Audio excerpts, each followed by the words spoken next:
तोला भगा के, तू डंटी काटेला कटा के। हाँ मिलेगा तोला भगा के, तू डंटी काटेला कटा के।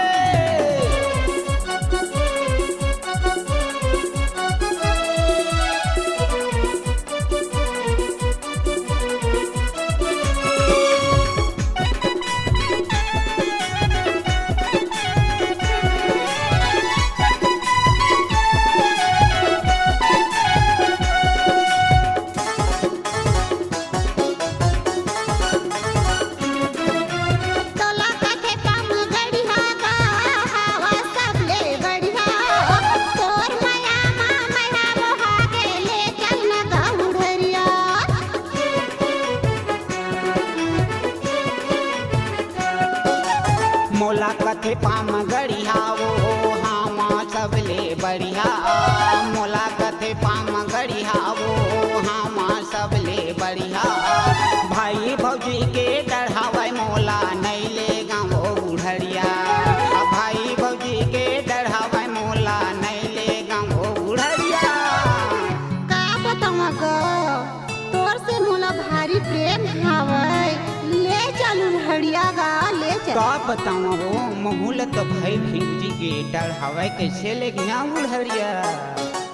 ले दड़ीन हजगड़ीन, ले दड़ीन हजगड़ीन। नैले का तोला भगा के, दो घंटे काटेला कटा के। हाँ नैले का तोला भगा के, दो घंटे काटेला कटा के।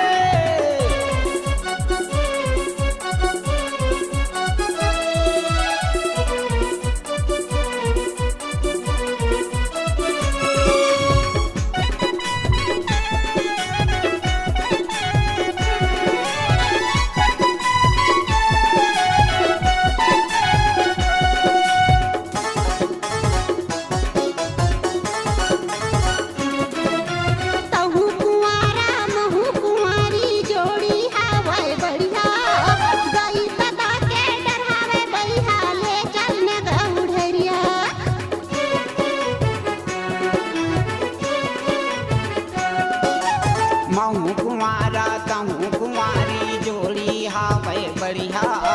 महू कुंवारा तहू कुंवारी जोड़ी हावे बढ़िया। मोर माया माता मोहागे नहीं ले गाँव बुढ़िया। मोर माया माता मोहागे नहीं ले गाँव बुढ़िया। कैसे वो नहीं ले गाँव महूला भारी डर हवे। तोर बिना नहीं रह सका गा, ले चल पाम गड़िया ले चल। पाम गड़िया हवा गड़िया, पाम गड़िया हवा गड़िया। ले चल ना मोला भगा के, दू घंटी काटेला कटा के।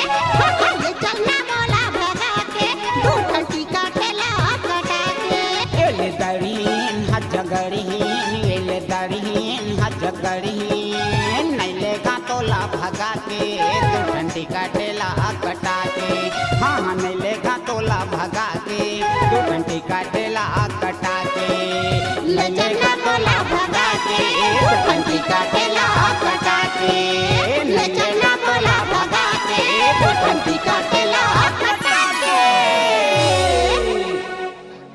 अगर आप अपनी आवाज को एक नया आयाम देना चाहते हैं तो चले आइए मल्टी ट्रैक डिजिटल रिकॉर्डिंग के लिए संपर्क करें HK म्यूजिक कंपनी, कोटा डबरी, चांपा, छत्तीसगढ़।